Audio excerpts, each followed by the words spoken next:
Cara mudah menghitung risiko sambaran petir. Kewajiban memasang penangkal petir adalah amanat dari pasal 35 ayat 1 Peraturan Pemerintah Nomor 36 Tahun 2005 kepada para pemilik bangunan.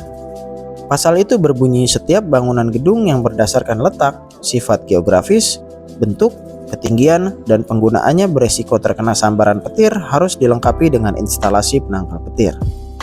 Tingkat risiko gedung terhadap sambaran petir berdasarkan letak, sifat geografis, dan penggunaannya dapat dihitung menggunakan nilai perkiraan risiko dengan rumus R sama dengan A plus B plus C plus D dan plus E, di mana A sama dengan indeks penggunaan dan isi bangunan, B sama dengan konstruksi bangunan, C sama dengan indeks tinggi bangunan, D sama dengan indeks situasi bangunan, E sama dengan indeks pengaruh kilat. Berikut adalah tabel indeks penggunaan dan isi bangunan. Di sini bisa kita lihat nilai indeks 0 sampai dengan 15 tergantung dengan kriteria bangunan.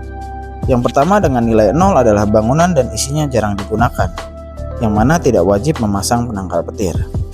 Yang kedua, bangunan tempat tinggal, toko atau pabrik kecil dengan nilai indeks 2. Yang ketiga adalah bangunan dan isinya cukup penting, misalnya adalah gedung pemerintah yang memiliki nilai indeks 2.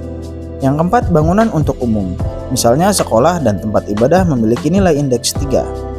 Yang kelima adalah instalasi gas, bensin, dan rumah sakit yang memiliki nilai indeks 5. Kemudian yang terakhir adalah bangunan yang mudah meledak memiliki nilai indeks 15. Masing-masing bangunan memiliki kegunaan sendiri.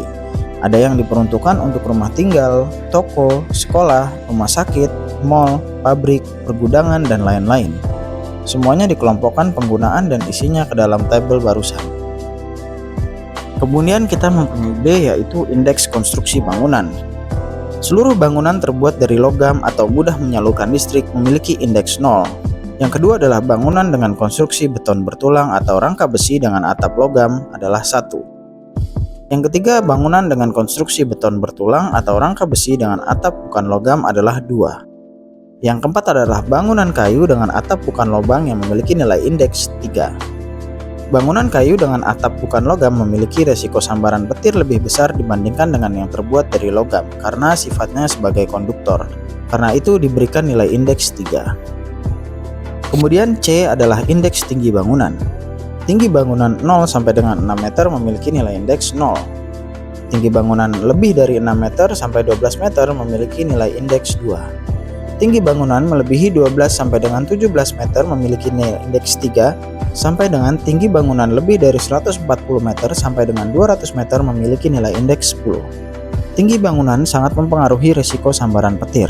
Semakin tinggi bangunan akan semakin tinggi indeks risikonya. Demikian juga sebaliknya. Kemudian kita akan membahas D, indeks situasi bangunan. Situasi bangunan yang pertama adalah pada tanah datar di semua ketinggian memiliki nilai indeks 0. Yang kedua adalah di kaki bukit sampai 3/4 kaki bukit atau di pegunungan sampai 1000 meter memiliki nilai indeks 1. Dan yang terakhir adalah di puncak gunung atau pegunungan lebih besar sama dengan 1000 meter memiliki nilai indeks 2. Tabel ini menjelaskan bahwa bangunan yang berada di wilayah perbukitan atau pegunungan memiliki nilai indeks risiko lebih tinggi daripada di wilayah perkotaan atau tanah datar. Sebagai contoh, sebuah villa 3 lantai di daerah puncak memiliki risiko sambaran petir lebih tinggi daripada rumah 3 lantai di wilayah Jakarta. Dan kemudian yang terakhir adalah E atau indeks pengaruh kilat. Parameter pada indeks pengaruh kilat adalah jumlah guruh per tahun. Yang pertama adalah 2 guruh per tahun memiliki nilai indeks 0. Yang kedua, 4 guruh per tahun memiliki nilai indeks 1. Yang ketiga, 20 guruh per tahun memiliki nilai indeks 2 sampai dengan 256 guruh per tahun memiliki nilai indeks 7. Dari kelima indeks di atas, maka semua nilainya dijumlahkan, sehingga dapat didapatkan nilai perkiraan risiko atau R. Inilah tabel keterangan nilai R. Kurang dari 11 tidak perlu penangkal petir. Nilai 11 sedang atau perlu dianjurkan. Kewajiban untuk memasang penangkal petir sebagaimana dimaksud dalam pasal 35 ayat 1 Peraturan Pemerintah Nomor 36 Tahun 2005 di atas dikenakan terhadap bangunan yang memiliki nilai indeks lebih dari 14 atau 14. Untuk indeks 12 sampai 13 dianjurkan memasang penangkal petir atau penyalur petir.